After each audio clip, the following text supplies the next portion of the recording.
Hi, everybody. My name's John Lacey, and this is the video and live streaming show. And I'm joined here by Sam Proof today. Today, we're talking all about YouTube for live streaming. Should you be considering it as one of your live stream destinations? And what are some of the features and benefits to streaming on YouTube? That's to come later today. Hi, Sam. How you doing? Good. How you doing, John? Doing pretty well. I thought before we get stuck into things, we could have a little bit of chat about this thing, which is the Super Bowl. Thanks. Can you tell us all about what's happening with that? Yeah, thanks for this. This is our fourth annual Super Bowl. I'm gonna just call it Purr Bowl because that's so hard, weird to say out loud sometimes. But the Purr Bowl is, like I said, our fourth annual event. This is something we run over on the Cute Avalanche Twitch channel. That parallels a very popular sport game that happens that day. Later in the day, we like to do our thing earlier as a pregame to their game. And this is our fundraising event to get us kickstarted for kitten season, which is traditionally spring to summer in Los Angeles. We foster all year round. We foster about 24 cats and kittens that we save primarily from the LA shelter system. And we specialize in kittens that are 8 weeks and older, which are the most frequently red passed into the euthanasia system, because if they can't find a foster in 24 hours, they do not have the staff to bottle feed kittens that young. So those are exactly the cats that we take in to foster. And the event itself is a 2-hour long event. We deck out the room in decorations on the live stream, which is twitch.tv/cuteavalanche. The scoring system is based on donations. So the cats are divided into 2 different teams, and you can put your money down for whichever team you want. So it's like $3 for a field goal, or 300 bits if you use the Twitch system, and then those points go to whichever team you pick. Or if you leave the team thing blank, it'll randomly assign one. There's a bunch of other interactive things. You can put messages on a virtual jumbotron that comes down. We have a bunch of GIFs and stickers that you can drop on the screen. You can do sound alerts like a ref whistle or the vuvuzela, those kind of things, just to cheer along. And this year we're introducing Front Row, which is a Twitch extension that gives, I think we're going to do 5 of our viewers a virtual seat on the screen. They will be able to pick their own avatar, do things like wave and dance and cheer on the teams that way as well. So it's a good fun time. And I put on my big announcer voice and do a lot of cat puns, and that's always popular. I bet. And if you want to learn more about that, head over to cuteavalanche.com, and it'll be great to watch that all unfold. I'm very excited for it. Yeah. Okay, so this is the video and live streaming show. And good hello to Froggy, who's joining us live on the stream. We're going out to all kinds of places today, so if you are actually watching live, let us know in the chat where you're coming to us from. We'd love to hear from you. Today we're talking all about YouTube as a live streaming destination. So I guess, Sam, everybody probably knows what YouTube is, but Yeah. you know, maybe we could unpack, you know, some of the opportunities of YouTube itself. There's a lot to unpack there. I know we're going to focus primarily on live streaming, but it's hard to talk about YouTube without talking about it as a VOD destination and other things like that. And its, primary claim to fame, which is really that it is the second largest search engine. I don't know if that's still the case.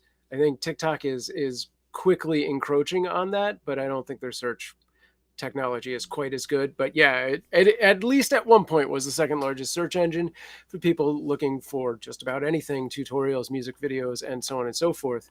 And those are important things to remember when you do things like a live stream. Some of the other awesome features about YouTube is there is the ability to monetize. There are several different aspects to that, including their partner program, which is just, ad revenue and things like that. They have a merch shelf, so you can link your own products. And there's like an endless amount of things to talk about here, but that is, in a nutshell, what we're going to be looking at when we look at YouTube. And it's funny because I'm sure we've spoken about this quite a number of times, but it almost feels a little bit like YouTube's having a bit of an identity crisis at the moment. It's got the horizontal videos, the Hmm. shorts, Hmm. the live streams, and we're going to talk a little bit about what to do after you go live and repurposing Yeah. your content. And if you actually do use the video editing feature within YouTube, as far as YouTube is concerned, once you've done that, it's no longer a live stream. It's just a traditional video or a short, depending on how you actually edit that. But it is really interesting. And as you say, like it's people are so used to just sort of going to YouTube and searching for stuff to watch. You know, I don't think I've ever put on a tie without looking up a video on how to do that To because I do can that. never remember. So I mean, obviously, there's a lot of opportunity there. There's, I guess, the ability to have a channel and to build a following and subscribers is a great thing. But I guess for today's discussion, we really want to focus on streaming there. Yeah.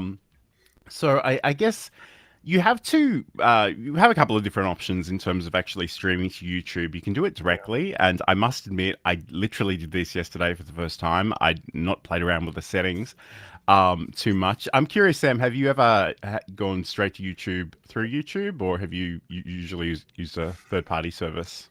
Yeah, I think I did when they first, brought that out. I did kick the tires on it, but that was a long time ago. So primarily, I do use OBS for almost every streaming experience. Occasionally, with like a client, I've used either Restream or StreamYard. Nice. Yep. And I I didn't even tell Sam about this, but just enjoy this for a moment.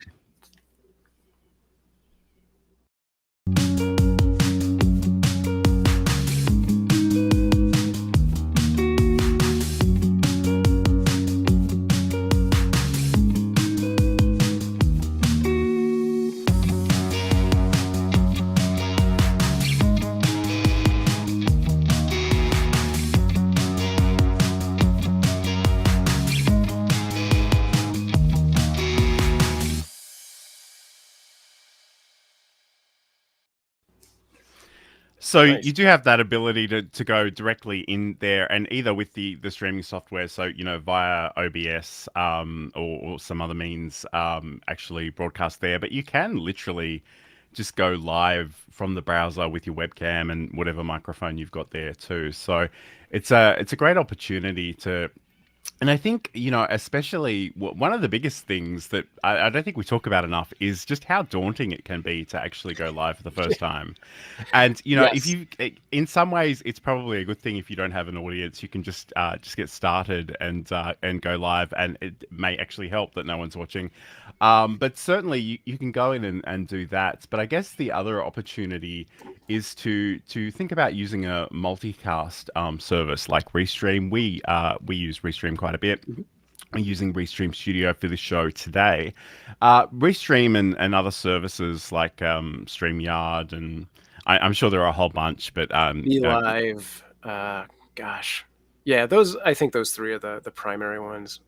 There's like and plugins for OBS and stuff, but go yeah, on. I was just about to say that. Although I know people that use those plugins, and I think the thing that I appreciate about Restream specifically is I send one signal out to Restream Yeah. and they send it out everywhere, whereas the OBS plugin sort of does everything on your internet and your Yeah. computer, and it can be a little bit resource intensive. So keep that in mind. But you know, that's another great opportunity. And I guess the other thing too is like you can go live instantly with YouTube directly or with a service like Restream, but you can also set up an event so people can know when you're actually going live.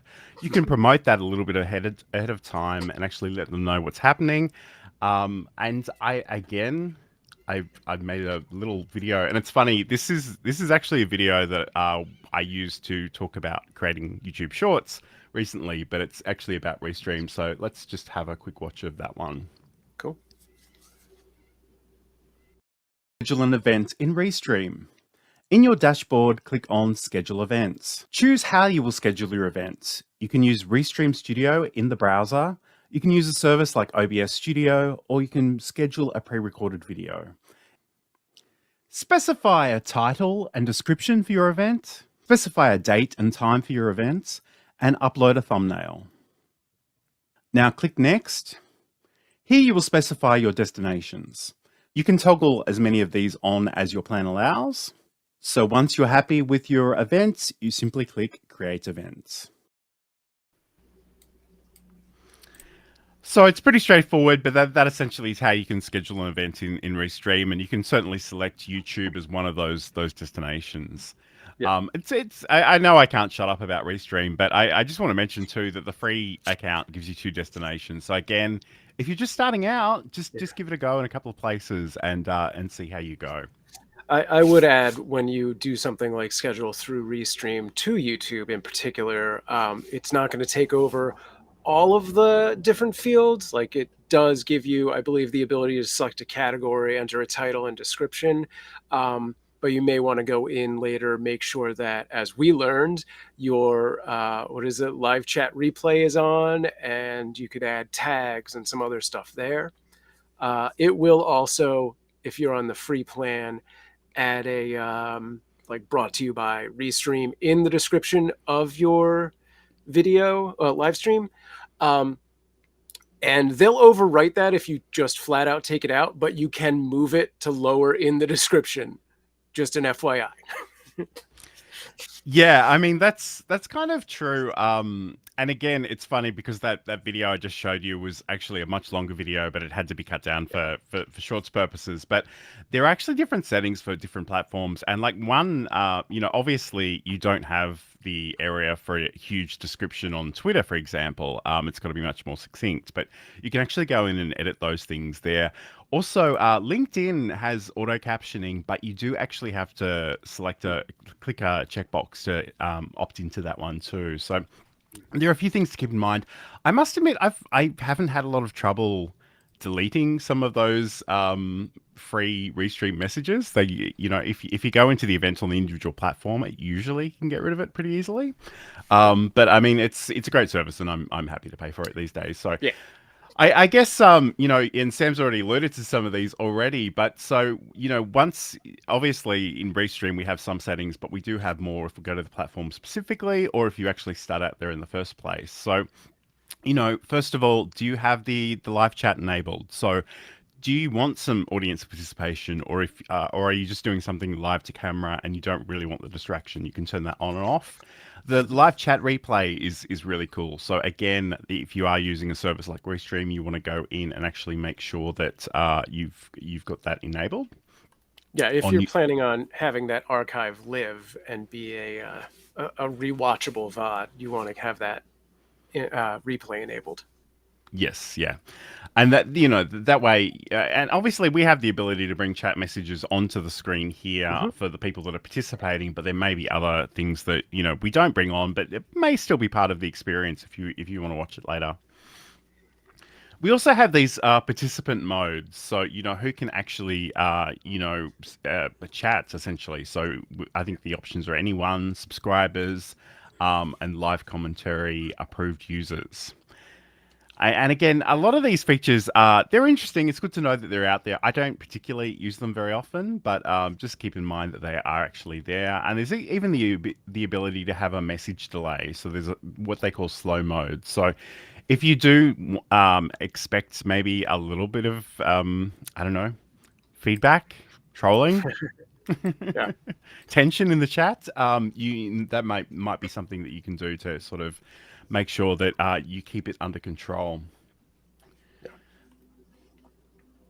So I guess the other thing too is just in terms of moderation. So again, in the settings for the YouTube Live, you do have the ability to specify some users as moderators. We've got some blacklisted words and more from your community settings, which is actually a different dialog box, but it is really, really good to know.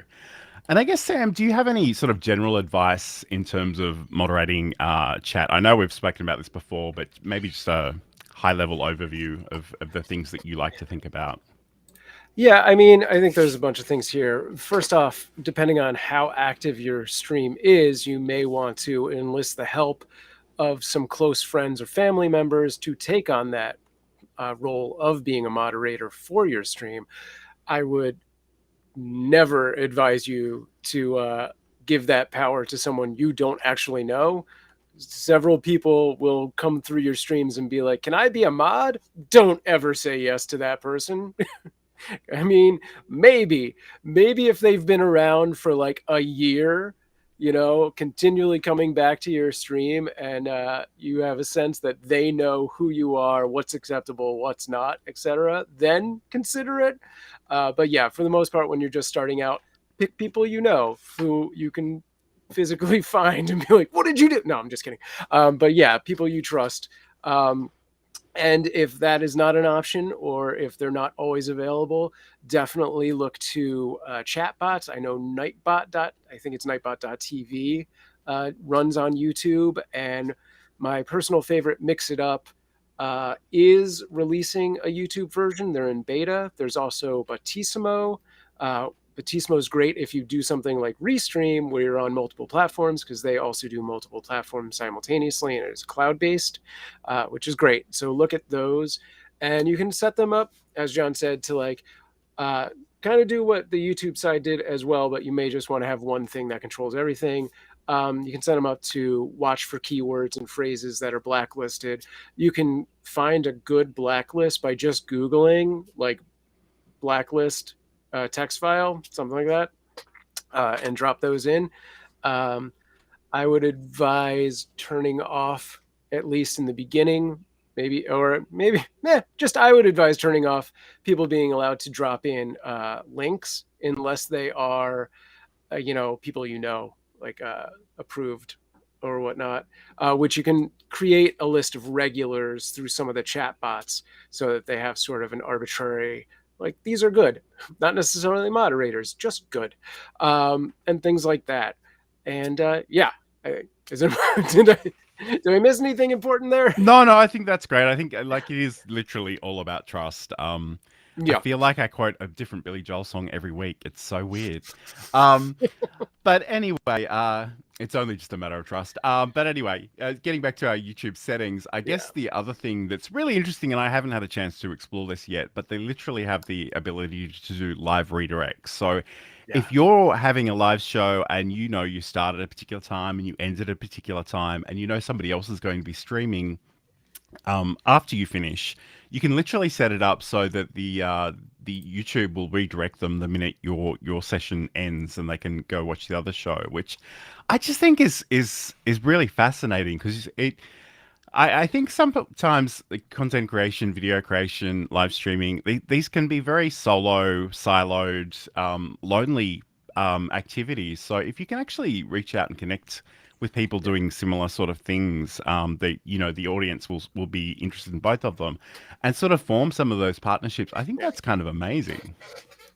Yeah, you can also use that redirect to go to a future stream of your own that has been scheduled, as long as it's already been scheduled. So an Nice. event, I should say. But yeah, I think that level of collaboration is one of the things that made sites like Twitch so popular, is being able to host or raid another streamer and kind of grow that sort of mutual respect there, and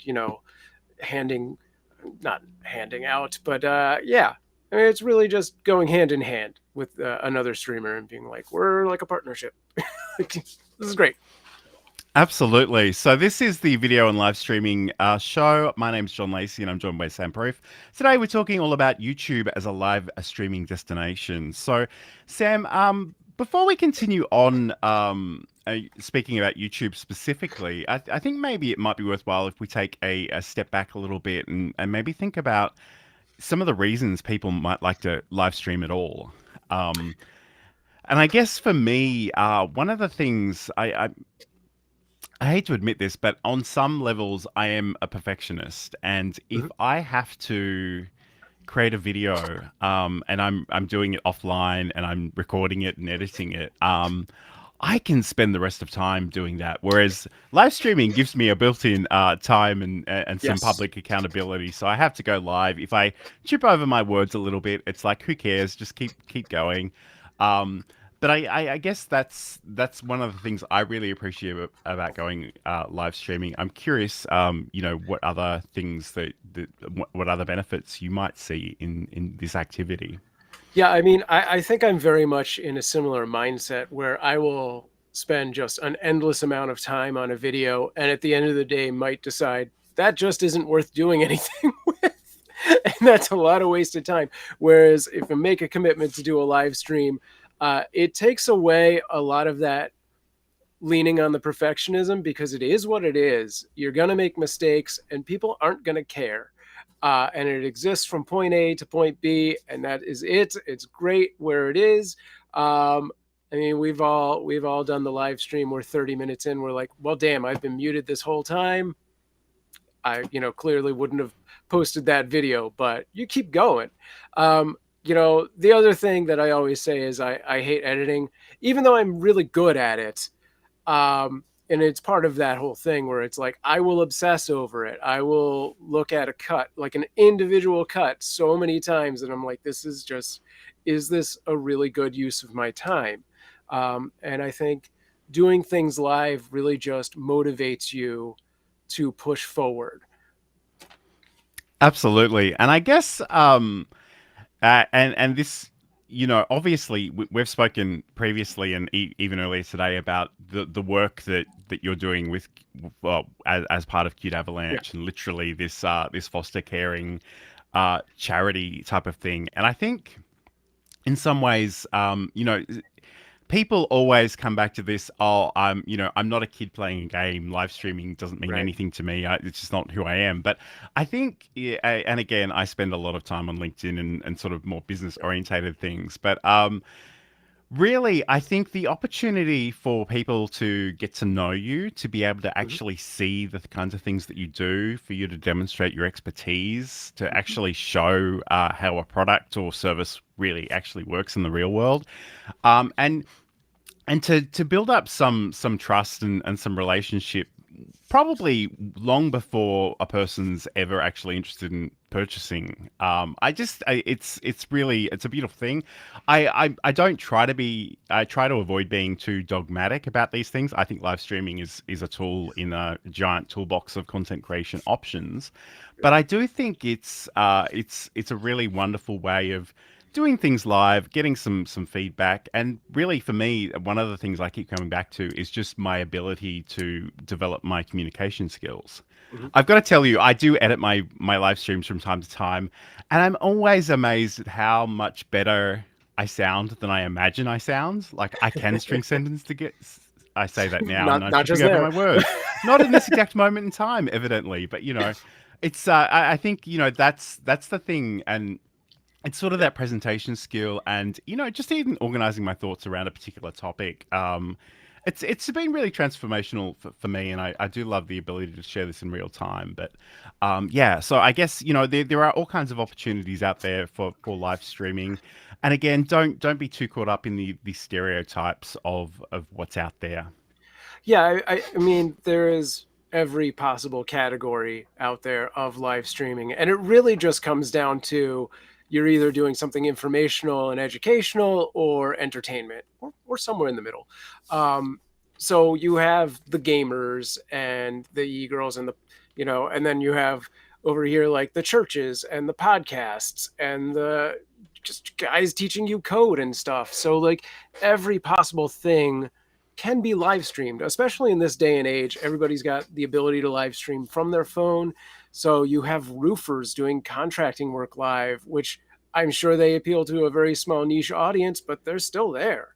It's an endless ability. It's really just connecting with other people at the end of the day, and either entertaining or informing.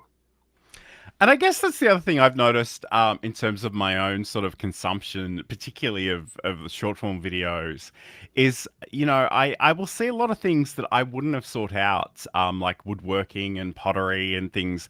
And I don't really aspire to do any of those, but it's Right. just really nice to see the craftsmanship that goes into that. And aesthetically, it's quite lovely.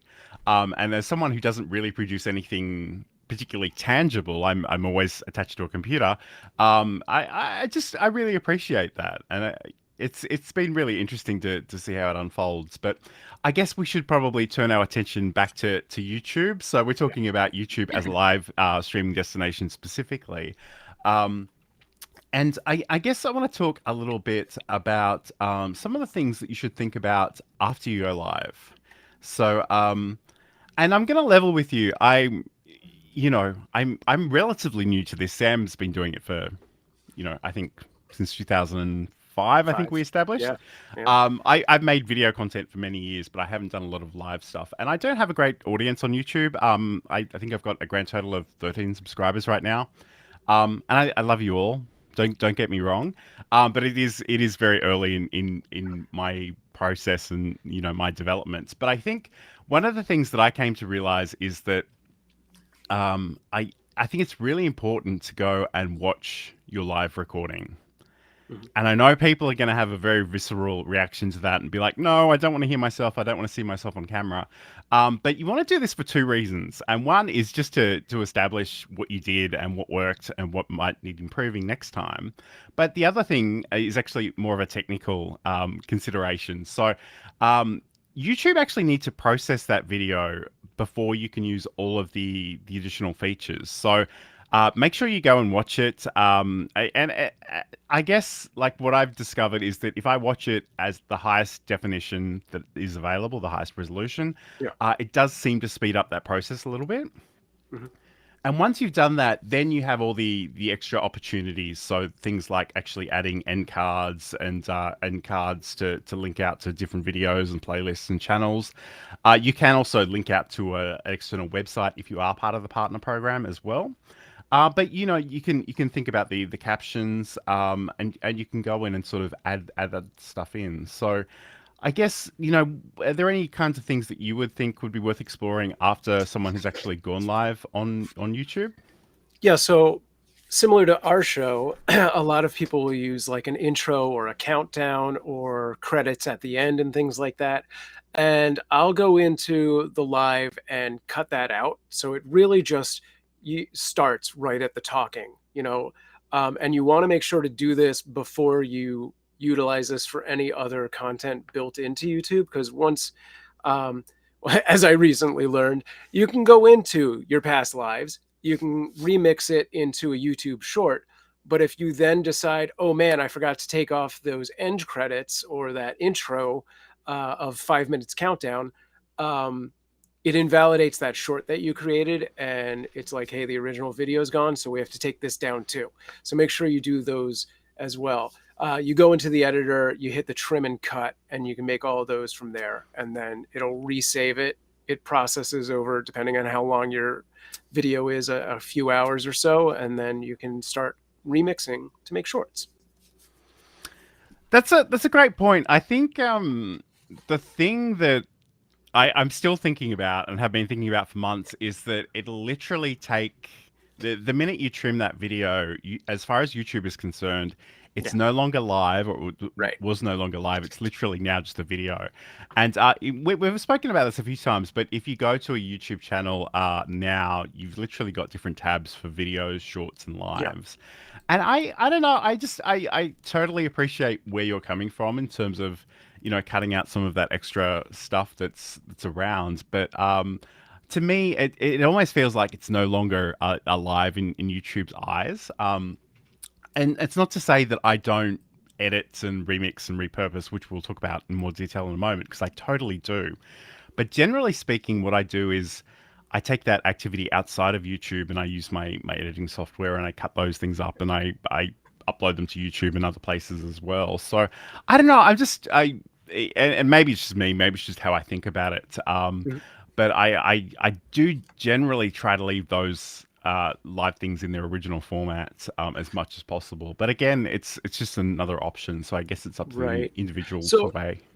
yeah, as far as the YouTube Live tab is concerned, it'll still show those archives there, even if you've trimmed them. And it's really just about future content from those where it starts to be like, no, that's a different thing now. It has ceased to exist. Um, So yeah, like if you go into my channel page, you'll see, because I just trimmed off like the last couple of our shows so that they start right at the talking, but they show up in that live page. And I think it really is something that those streamers need to pay attention to. What is the discoverability of those streams after they've been live and become those archives as a live?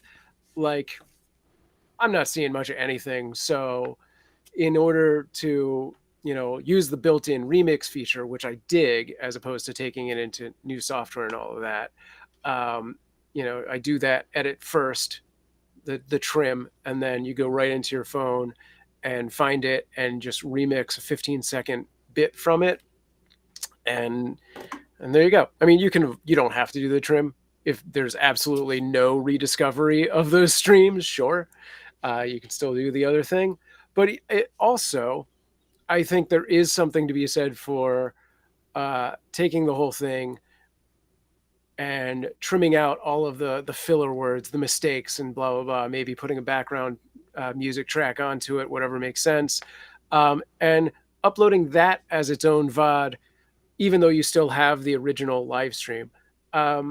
Because of the new discoverability metrics that are out there, that person who shows up for the live may never see the VOD and vice versa. And the person who sees the shorts probably definitely doesn't see the other things. So, And I guess that's the thing. At the moment, we're kind of working under the assumption that our video viewers, our shorts viewers, and our live viewers may be different audiences, and we don't know, what overlap there is, if any. But I guess, yeah, like one of the big metrics for YouTube specifically is watch time, and my instinct is that the more that I have on my channel, the more somebody could potentially watch. yes, If I have some sort of super fan or stalker, they can the more that's there, the more they can watch it. Although I guess they could rewatch things if they really wanted to too. mm-hmm. But yeah, I mean it's interesting, and we're still sort of getting a sense of how that's playing out in the real world. I do take your point about live streams not necessarily having a great shelf life after the fact necessarily. Although with my very small audience, it is sort of hard to get a sense of just how true that is. Right. But yeah, I mean, it's just another opportunity, and it's definitely worth exploring. So yeah, it's a good point you make. So this is the video and live streaming show. I'm John Lacey, and I'm joined by Sam Proof. Today we're talking all about YouTube for live streaming. So YouTube is a live streaming destination. Obviously, YouTube is a very popular website, one of the most popular on the internet. So, we know that there are people there. We also know there's a lot of opportunity there, as a lot of opportunity, also a lot of competition there as well. So, we want to see if we can get people to put more of their eyeballs onto our content rather than our competitors. But I think, and Sam's already alluded to this a little bit, but let's talk a little bit about repurposing live content. So you've gone live, whatever's happened has happened. Maybe you leave that up so it's publicly available for people to watch later on. Maybe you make it private. That's kind of up to you. But I guess, if you've given a good demonstration or a good presentation, how can we actually think about taking some of that content and reusing it in other places? Yeah, I think this is where you start to come into a place or a mindset of preparing your live stream specifically for these kind of things. So, whether you're a gamer or a podcast or a church, you're going to have a vague sense, at least I hope, of what you're going to be doing on a particular stream, and then just take it to the next level of like, what do I think is gonna be like the most value for my my user base. So if you're a podcast, what are the main talking points? Like if I were to turn this podcast into a listicle of top 10 things that were happening here, like top 10 pieces of advice that I gave on YouTube live streaming, whatever we're doing right now, what would those things probably be? And then have a place where you can make a notation of like when that happened in your stream, so you can try and find it pretty quickly and turn that into a short. Similarly with gaming, you're going to look for your biggest fails, your biggest wins. You want to try and find a method that works for you to record when that's happening. With YouTube, if you actually have the luxury of having something like a moderation team, like a live person that can help you, you can actually have them sitting in your editor. It's hard to find, but there is actually a live system that will let you create some of those clips immediately. It's a lot easier on Twitch. I must admit, I played with this yesterday, and I don't know, maybe it was just my internet connection, but like it gave me no joy at all. It was really, really painful. It is one of my biggest complaints about YouTube Live is how hard it is to instantaneously make clips. Whereas with Twitch, it is like, I don't even have to use their interface. I was able to use my chat bot to use their interface to make a chat command that just says clip it. And it's like, boom, there's 30 seconds. And I'm like, God, why does that not exist for YouTube? Yeah. I don't know if you want to show this off, but I could share my screen and show you just how hard it is to find this this thing. But let me do this really quick. All right. Well, while you're doing that, I might talk to a few other opportunities that I see in terms of repurposing your content. So I guess you know, one of what I guess my philosophy around content repurposing is that, you know, if you've said something once and it's a valuable thing that you've sent, you're proud of how you put it together, you want to share that as often and as in many places as you possibly can. So think about that. But I also just, you know, if you've got a 30-minute live stream or an hour live stream, that's a bit of a commitment for people to actually sit and watch. Yes. I tend to post to LinkedIn every single day. And I think if there's like 1, 2, maybe 3 minutes worth of content that I can snip out of a live stream and actually post it in that way, that's a really great place to start, because I'm just trying to think about, you know, what is the gentle introduction to my world, the, you know, the tentative step someone could come to see my content to get a sense of how it actually works, and you know, how it might apply to their situation. So we can do that. I personally do a lot of stuff offline in my editing software. We spoke about Camtasia and CapCut recently.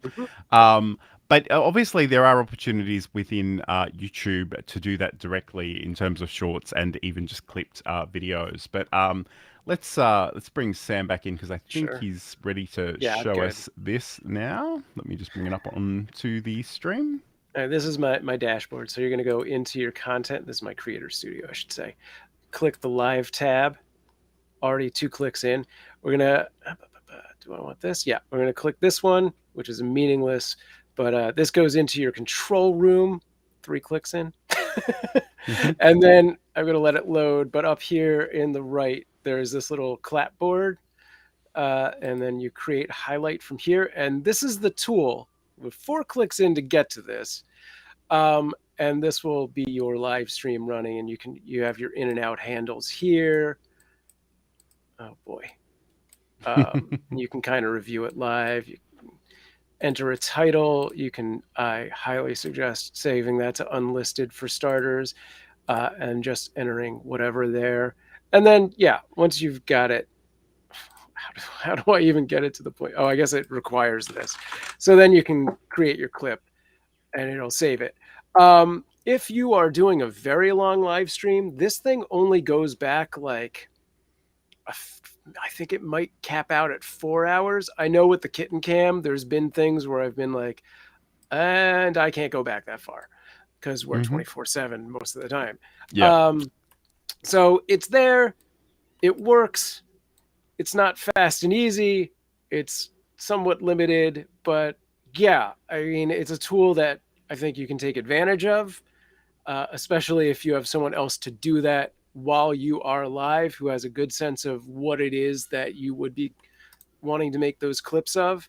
And as John was saying, yeah, you don't want to clip out a 30-minute segment. I mean, unless that is just the most dynamic thing ever.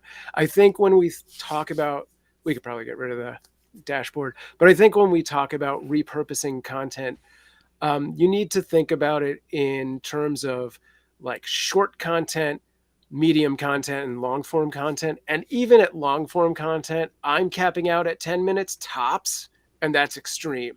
And it's probably something like 7 to 30 seconds for short, 30 to 3 minutes for my medium, and 3 minutes to 5 on average for really long form, but 10 really in an extreme situation. So I think that's how I kind of think about those in the sense of length. Absolutely. And I guess like different people will want different things from you. Yes. And if you can give them options and they can sort of self-select a little bit, that's wonderful. I mean, obviously we're talking about predominantly about video on YouTube itself. So, I mean, shorts are incredibly popular at the moment for people scrolling through. And I hate to admit it, but I've developed quite a, just stare at my phone before bed type of habit lately. So you just flick and scroll through and see what's there. But yeah, I guess, it really depends on the context. And it's funny because like, one of the things I hear people ask all the time is like, how long should my podcast be? And I always say, like, it literally doesn't matter. I have a slightly different answer to that, and that is, what is the average commute of your average listener? Yeah, that's fair. But I guess, my whole thing is like, I'll keep listening for as long as I'm able to. Like sometimes if I know I've got 10 minutes before a meeting, I will look for a podcast that's roughly 10 minutes. But at the end of the day, I can pause it and I can come back to it. It's not a huge deal. But I guess, audio podcasts, it's funny because I listen to some very long ones and I listen to some very short ones. And I have to tell you, the short ones, if anything grabs my attention while I've got those headphones on, I can miss the entire thing. Like it can just be over before I've even registered that I'm, what they're talking about. I've listened to a bunch of like how to be, like growth guru type things, like how to do things on Instagram and TikTok, and they're like 5-minute podcasts, and I'm like, I left that with no knowledge whatsoever. I like spaced out and started thinking about my own thing, and they were done. Yes. All right, so this is the video and live streaming show. I'm John Lacey, and I'm joined by Sam Proof. We're talking all about YouTube today as a live streaming destination. So, I guess we've spoken quite a bit about actually editing these things for short form video, but I guess the thing that you probably need to keep in mind is that the vertical versus horizontal thing, you are going to have to sort of crop that out in some ways. And sometimes that'll be fine and the end result will look quite pleasing. Sometimes it just won't. You'll probably, and I guess if you're going into a live stream with the expectation of doing that, you might want to think about how you're showing up. Especially if you're just a single person live streaming, I guess my advice, if you do want to, repurpose that into a vertical format, is just make sure you're in the middle of your screen for starters. And the important details are in the middle. So keep that in mind. I guess depending on how you're actually streaming, you can either you've always got the opportunity, once the video is on YouTube, you can go into the Creator Studio and actually download the files from YouTube. So if all else fails and you don't have a local recording, you can go and do that and then bring it into whatever editing software you want and then slice it up however you like. Again, you might want to go back and look at our previous discussion about CapCut versus Camtasia. In some ways, it doesn't really matter what you're using as long as you know how to use it. But you can certainly do that offline. You can use the YouTube editing tools that are built in. But I think even more broadly, and I think Sam alluded to this a little bit, like, can you actually just pass the general content of what you've done and create an article or a listicle or a graphic? I think, I keep coming back to this idea that I firmly believe that content is content. And whatever you're talking about is what you will talk about, but it's also what you'll write about. It's also what you'll make videos about. It's also what you'll make images about. And I think once you distill those messages, once you know your own voice and the things that are important to you, there are all kinds of opportunities to repurpose that content. I guess some of the dangers and some of the things you might want to keep in mind, though, is that if you're demonstrating some software, for example, that you don't go click here, click here. You want to say things like, select the file menu and go to settings. Because Yeah. people listening and not seeing that visual aren't going to get Yeah. any joy out of that. And I think it's a really subtle thing, but I think being more explicit just gives you so many more opportunities to actually take the things that you've done and give them a longer shelf life. Yeah, it's funny. I early on in my career in Hollywood, got a very not so Hollywood career job where I worked for, essentially, before Google was Google. Um, it was like a phone number you would call to ask questions, and so they taught us early on to do a very visual, like walk and talk, I think is how they refer to it, which is something that we talk about in reality television as well. Um, Walk and talk of what is happening. Maybe like, okay, I'm going into this website right now and it's just loading, so I'm just going to wait for that, and I'm going to, scroll down to this section here, and and just be overly verbose about what it is you're doing, and try and explain to anyone who is not seeing it what they'd be seeing. And it's funny because there's that old adage about showing and not telling people, particularly Yes. in movies and TV. But Yeah. I sort of think in terms of accessibility, and it's like if I literally can't see the screen, they do have this feature called audio description now, so they will Right. literally have somebody explaining what is happening on the screen for people that can't see it, which is really important. But I guess and it's funny because we have this very old entrenched idea about learning styles, and some people learn by doing and some people learn by seeing and some people Hmm. learn by Hmm. hearing, and the science really isn't there to support that idea. But I Right. think we all have our preferences, and sometimes our preferences are context dependent. I like to listen to podcasts when I'm doing other things because it frees me up. I don't need to look Yep. at a screen. But equally, if you take that to its most logical conclusion, the people that have low vision or are completely blind aren't going to be learning visually from your content. So, I mean, it's just I just encourage people to think um, more broadly about their subject matter, because I think sometimes people get so hung up that audio podcasts or YouTube video is the only way of doing things, and I'm like, it's just one tool in your toolbox. Right. Yeah, and honestly, playing to a more accessible audience, like, makes your content easier to reformat to a different thing. So, you know, being overly verbose and visual in how you talk on a live stream doesn't limit you in any way. In fact, it now makes your live stream easier to turn into an audio only podcast, or to take everything you said, run it through a transcriber, and turn it into a blog post.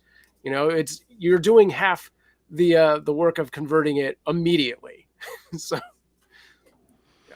Absolutely. And I think like just in terms of repurposing, I know we've been very short, vertical video centric lately, but I think it is a great opportunity, and I think YouTube in particular is pushing it pretty hard, and Yes. it's just a wonderful thing in terms of discoverability. You probably are going to get a lot more views on your content if you're using short form content at the moment. I just wanted to sort of show a clip from a previous show that we've done and just how I've actually repurposed it into a Cool. vertical format. So let's have a look at that. It's cropped up for me recently is I think of myself as a content creator, and I use those words, and it's been interesting because I've seen some pushback to that language specifically. There are people that are like, I'm not a content creator, that's not me. I'm a coach who also makes content on the side, or something to that effect. So there obviously is a segment from literally an earlier edition of this show, and you can see that I've taken the horizontal video, I put it at the top. I'm sort of the featured speaker in here.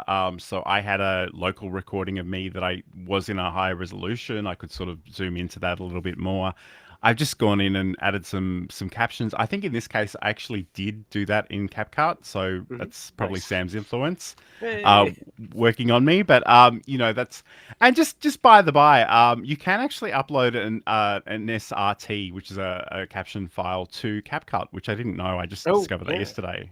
Oh, It's nice. and so if you've already produced the caption somewhere else, you can bring them in and you can style them, because I guess that's one part. Like, there are a lot of guidelines and recommendations on captioning horizontal video, but Mhm. vertical video is such a new thing that they don't really exist.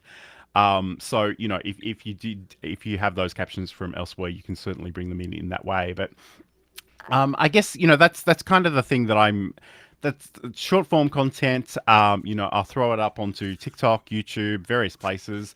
But it's also a really great thing to sort of take to a place like LinkedIn, where I'm sort of just daily dripping out a random bit of content. Just to let people know. So again, maybe they couldn't join me for the live session. Maybe it was too long. Maybe they had other things going on in their life. I can just sort of pick out some of those highlights and bring them in that way potentially.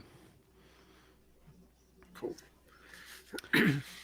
All right. So I guess we're sort of approaching the end of the hour. So thank you for anyone that's been joining us live. We've had a little bit of chat going on in the background, which is always nice to hear. Sam, I guess do you have any final thoughts about live streaming, YouTube specifically? Maybe I mean, something that our audience can ponder over the next right. week. I mean, in general, my biggest advice with live streaming is just get started and then see what you can do bigger and better next time. When it comes to YouTube, um, you're already on this great platform that does shorts, does VOD. It has this community tab. So there's a lot of other places to pull from and to put content within this one platform already. Um, so, see how you can utilize your live stream in those other aspects of YouTube itself and elsewhere. Nice. I guess one thing that we only sort of briefly uh, spoke about was just the ability to interlink your videos. So, I mean, Mhm. Yeah, of YouTube wants your viewers to stay on their platform, but you kind course. of want them to stay on your content. So, again, think about setting up playlists. Think about those end cards. Actually ask people to subscribe occasionally. It's funny Yeah. how often, I'll be watching someone for years and like their content just keeps popping up in the feed, and I'll just realize one day I've never subscribed, even though I love everything they do. So I guess those are a few things to explore. As Sam says, I think getting started, if you really are a beginner, that is the hardest part. So again, think about some of the things that you can do with the equipment you've already got, or you can start cheaply and you can practice, because I think the presentation skill, it's something we don't talk about enough, and I think it's really the thing you probably need to develop. I love the equipment, I love being geeky, I love the software, I love the editing, but I Yep. think at the end of the day, if you can't tell a story, if you can't express yourself, that's probably going to be a larger issue. Yeah. So, And yeah, I was going sorry, to Sam. say, I mean, I think the thing with live streaming is that you're doing this live for a specific reason. You're doing it for instant communication with someone. So go into it thinking like, is this worth being live or do I want to do this as a VOD? And honestly, I will often do something live just to practice getting the content out. And then Sure. sometimes I'll use part of that. And sometimes I'll just start from scratch and I'll re record something and edit it. Because I think that's the thing. Like, we're so self conscious about ever repeating ourselves. And the reality is, people aren't going to see it the first time. Even if they see it, they're not going to Yeah. internalize it. They're not going to take home that message. I think you need to keep reminding people of things quite a lot. Human Yeah. beings are kind of stubborn in that sense. So, don't be self conscious about that. If you've made something, if you've expressed yourself and you think it's worth sharing, it's definitely worth sharing more than once. So make sure you keep doing that. We are sort of approaching the end of the show, so I just Yep. wanted to mention next week we're actually going to be talking about using And it's always a bit risky when I try to do this because I have so many cables on my computer. But we're going to be talking about the Stream Deck as a live streaming tool and a content creation tool as well. So I hope you'll join us as we unpack that one. It's an amazing bit of equipment from Elgato. So I'd love for you to join us then. I haven't actually set up the event yet, but I'll do that shortly. So we look forward to your company the same sort of time next week. Before we go, we do have a great comment here actually. So if people are multitasking, they'll miss any repeats. So it's I think that's my whole philosophy about social media and life. It's like if something is not important, just scroll past. Don't give it any attention. Don't amplify it. Right. But if something is meaningful, by all means, give it more attention, give it more exposure, express it in a number of different ways. All right, so Sam, where can people find out more about you and what's your content? Sure, you can find me on just about every platform as at SamProof, but primarily head over to samproof.tv. You'll find all my links there. Nice. And if you want to catch up with anything I'm doing, you can head over to johnlacey.com. I've got all the links to all the various places. So thank you for joining us today. I hope you've got something out of this discussion, and I look forward to I don't even understand the context of this comment, but we're talking about MySpace all of a sudden. It's all my links. You could. Yeah. I am on there somewhere. I actually don't remember if I'm Sam Proof on MySpace anymore. I definitely have one. Somebody had taken John Lacey on MySpace, and I actually became the real John Lacey. And I wrote this scathing thing in my bio, and of course, inevitably, the person that had that found out about it, and we had a really funny conversation. Yeah. But anyway, have a great day. Have a great weekend, everybody. We'll talk to you again the same time next week. So take care, and we'll talk to you then. All right. Bye, everyone.